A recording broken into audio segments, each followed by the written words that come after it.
Railway junction या rail यात्रियों के साथ आपराधिक वारदात को अंजाम देने वाले अपराधियों के खिलाफ रेल पुलिस के द्वारा ऑपरेशन क्लीन चलाया जा रहा है। बता दें कि जीआरपी एवं आरपीएफ की संयुक्त कार्रवाई की जा रही है और दोनों मिल करके यह अभियान चला रही है। इस अभियान के तहत बड़ी संख्या में अपराधियों को गिरफ्तार भी किया जा रहा है। बता दें कि ताज़ा मामला शनिवार की देर रात की है। इस बात की जानकारी रेल एसपी अमृतेंदु शेखर ठाकुर ने दिया और उन्होंने कहा कि ऑपरेशन क्लीन के तहत अंतर्राज्यीय गिरोह के 6 अपराधियों को गिरफ्तार किया गया है। इन तमाम मुद्दों को लेकर क्या कुछ कहते नजर आ रहे हैं रेल एसपी, आइए सुनाते हैं। ऑपरेशन क्लीन एक चलाया जा रहा है जिसमें कि जो मोबाइल चोर गिरोह है, खास करके अंतर जिला जो ऑपरेशन क्लीन चलाया जा रहा है वो जो मोबाइल के चोर गिरोह है, खास करके अंतर जिला अंतर्राज्यीय, उनके विरुद्ध एक ऑल आउट हम लोग का ऑपरेशन चलाया जा रहा है, जिसमें कि हम लोग लगातार प्रयास कर रहे हैं कि लगातार उनको पकड़ा जाए। उस ऑपरेशन क्लीन के तहत एक अच्छी बात इस बार हुई है कि पब्लिक के द्वारा सूचना दिया गया और पब्लिक ने बताया कि अपराधिक जो है अंतर्राज्यीय यानी बंगाल की टीम, धनबाद की टीम, ये एक गिरोह सक्रिय था, बहुत पिछले कुछ दिनों से सक्रिय था पटना जंक्शन पे। उस गिरोह को कल आरपीएफ और जीआरपी के संयुक्त छापेमारी में पकड़ा गया है, जिसमें कि पुलिस निरीक्षक राजेश कुमार सिन्हा थानाध्यक्ष पटना जंक्शन और प्रभारी निरीक्षक शंकर अजय पटेल, एक बड़ी टीम इसमें लगी हुई है, लगातार कार्य कर रही है। 14 सदस्यीय टीम आरपीएफ और जीआरपी की संयुक्त टीम है और ऑपरेशन क्लीन के तहत कल भी 6 मोबाइल अंतर्राज्यीय चोर गिरोह को पकड़ा गया है, जिसमें सोनू रवानी धनबाद झारखंड के, सचिन कुमार धनबाद झारखंड के, सोमनाथ महतो बर्धमान पश्चिम बंगाल के, टाटा नोनिया बर्धमान पश्चिम बंगाल के, मोहम्मद तौहीद पटना के, मोहित पासवान बर्धमान पश्चिम बंगाल के।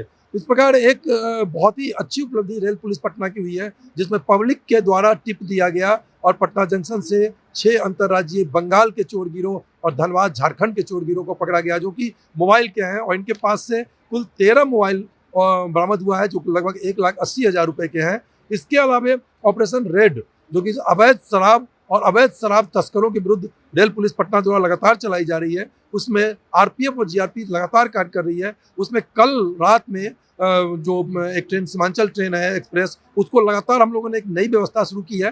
डीजीपी सर के आदेश से, एडीजी रेल के आदेश से, आईजी रेल पटना के आदेश से और डीआईजी सर के आदेश से कि एक ट्रेन को हम लोग लगातार टोटल थॉरो सर्च करते हैं। पटना जिला बल से पुलिस मिल रहा है, आरपीएफ से मिल रही है और जीआरपी से। ऑपरेशन रेड के तहत हम लोगों ने एक ट्रेन को परसों भी हम लोगों ने किया था दानापुर में, और उसके बाद कल भी हम लोगों ने सीमांचल से किया। उसमें 41 लीटर तेल, वहाँ 41 लीटर शराब बरामद हुई है दानापुर से। और पटना जंक्शन से ऑपरेशन रेड के तहत सन्नी कुमार जहानाबाद के और ऋतिक रोशन वैशाली के, उनका करीब 38 लीटर, इस तरह कुल अभी तक जो सूचना प्राप्त हो रही है ऑपरेशन रेड के तहत 80 लीटर शराब बरामद हुआ है। 2 अभियुक्त जो अंतर जिला के गिरोह के सदस्य हैं, उनको तस्कर को पकड़ा गया है। करीब 80,000 मूल्य के शराब और अन्य अभी सूचनाएं लगातार प्राप्त हो रही है। शीघ्र ही अपडेट उस पर भी किया जाएगा।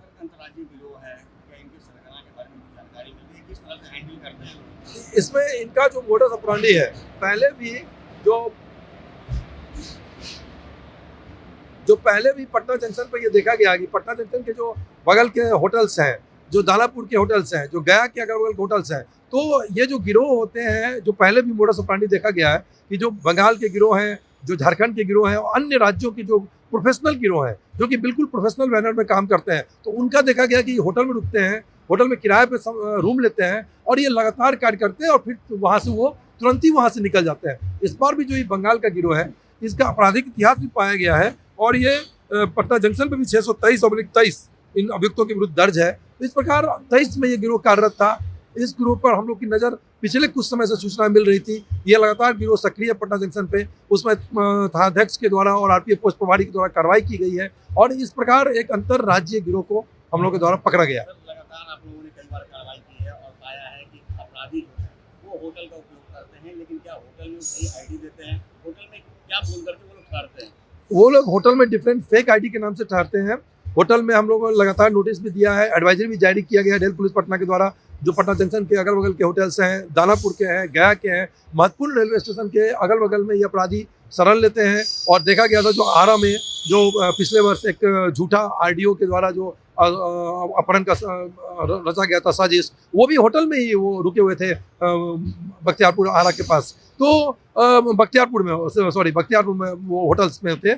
तो इस प्रकार से हम लोग लगातार देख रहे हैं कि होटल जो रेलवे स्टेशन के पास है उसका ये उपयोग करते हैं या तो अपराध कारित करने में या डिफरेंट पर्पज से। तो हम लोग की लगातार नज़र रहती है, लगातार सर्च किया जाता है स्थानीय पुलिस के सहयोग से, उसमें हम लोग लगातार कार्रवाई कर रहे हैं। ऐसे होटल वालों को चिन्हित करके आप उस पर कार्रवाई करेगी आप? देखिए, अगर होटल वाले की संलिप्तता पाई जाती है तो हम लोग निश्चित उस पर कार्रवाई करें, लेकिन होटल्स में हम लोग एडवाइजरी जारी करते हैं कि आप पुलिस को तुरंत सूचना दें। कई बार होटल के द्वारा, मालिकों के द्वारा, उसके स्टाफ के द्वारा हम लोग को सूचना दी भी जाती है। तो जब संलिप्तता पाई जाएगी स्पष्ट रूप से कि गिरोह को संरक्षित कर रहे हैं और वो सूचना नहीं दे रहे हैं और स्पष्ट रूप से फेक आईडी पे वो रख रहे हैं, तो निश्चित कार्रवाई की जाएगी। तो जैसा कि आपने सुना, रेल एसपी अमृतेंदु शौकत ठाकुर ने कहा है कि आरपीएफ के साथ संयुक्त रूप से ये अभियान चलाया जा रहा है, जिसमें रेल पुलिस को बड़ी सफलता भी हाथ लग रही है। लगातार अपराधियों को गिरफ्तार किया जा रहा है।